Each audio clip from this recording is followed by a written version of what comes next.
कि तभी आपकी लुंगी खुल जाती है। मेरे पापा ने काजल से मेरी छोटी सी महमूद वाली मूंछ बनाई। अब गाना चल रहा है हम काले हैं तो क्या हुआ दिल वाले हैं, वो लुंगी करते करते खुल गई। एक ही झटके में पूरी लुंगी पकड़ के ऐसे पकड़ गया और वो पकड़ के डांस करता रहा मैं कि मतलब यहाँ से ऐसे पूरा का पूरा गुच्छा बना हुआ है। टीचर्स डे का सेलिब्रेशन हो रहा है और छोटे अपार शक्ति जो हैं वो लुंगी पहन के डांस कर रहे हैं। सामने क्रश बैठी हुई है, क्रश को इम्प्रेस किया जा रहा है। Nobody has ever asked me this. कि तभी आपकी लुंगी खुल जाती है। और गाना कौन सा चल रहा होता है? हम काले हैं तो क्या हुआ दिल वाले हैं। अब गाना चल रहा है हम काले हैं तो क्या हुआ दिल वाले हैं, हम काले हैं तो क्या हुआ दिल वाले हैं। मैं टर्न करता हूँ और लाइन चल रही है हम तेरे तेरे तेरे चाहने वाले हैं, और उस टाइम पे धोती खुल जाती है। तो यार I would have been in class 5 maybe, और मेरे पापा ने काजल से मेरी छोटी सी महमूद वाली मूंछ बनाई।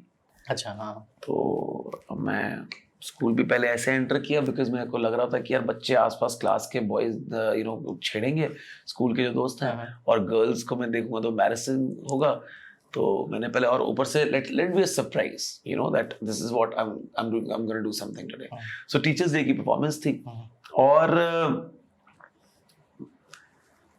वो लुंगी करते करते खुल गई और मैं सडनली जिस पे मेरा क्रश है, मेरे को स्ट्रेस ये हो रहा है कि यार उसके सामने बेइज्जती हो गई कि लुंगी खुल गई। तो मैंने एक ही झटके में पूरी लुंगी पकड़ के ऐसे पकड़ और वो पकड़ के डांस करता रहा मैं कि मतलब यहाँ से ऐसे पूरा का पूरा गुच्छा बना हुआ है और उस पर मैं डांस किए जा रहा हूँ। एंड टचवुड वो ऐसा हो गया कि it became even more impressive for teachers कि यार कि what a professional in class 5 as well, कि ऐसा नहीं कि लुंगी खुल गई तो डांस छोड़ के चले गए, फ्लोर यू नो मैदान छोड़ के चले गए या स्टेज छोड़ के चले गए। He kept dancing, he kept performing.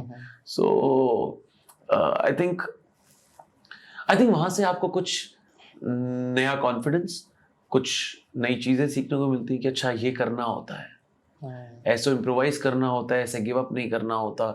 अगर आप लाइन भूल गए हैं तो मंच पे आपको कैसे सडनली इम्प्रोवाइज करना है। अगर आप, एक दिन की बात है, हम दिल्ली श्रीराम सेंटर मंडी हाउस में प्ले कर रहे थे। ठीक है। मुंशी प्रेमचंद का प्ले था, 2 बैलों की कथा। तो ये वही है ना, भूरी और हीरा? हाँ जी एब्सोल्युटली। तो मेरी दोनों बैलें थी। अच्छा। तो वो इंसान लेने आता है जो चुपचाप से खींच के लेकर जा रहा होता है। तो मैं उसको कह रहा हूँ कि तो उस समय ना मंडी हाउस में ना, अब पता नहीं क्या हाल है, मैं बहुत पुरानी बात कर रहा हूँ, तो ना ऊपर ऐसे कबूतरों के घोंसले बने होते थे बहुत सारे। तो कई बार ना कबूतर वगैरह आ जाते होते थे। तो एक कबूतर ऐसे उड़ता स्टेज पे बैठ गया। ओके। तो मैंने कहा, तो मैं उसको बोल रहा हूँ हाथ लगा के दिखाओ, लेकर नहीं जाने दूंगा तुम्हें। ये कबूतर से आप बोल रहे हैं? मैं बोल रहा हूँ नहीं, मैं बैलों की बात कर रहा था।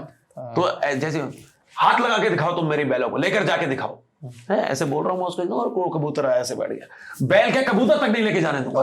तो ये कुछ बातें हैं जो आपको, इट स्टार्टेड फ्रॉम लुंगी नहीं छूटनी चाहिए। इट स्टार्टेड फ्रॉम, अगर कुछ मिड परफॉर्मेंस कुछ हो गया है तो आप कैसे कंटिन्यू करते रहें और उसको पार्ट ऑफ द एक्ट बना लें।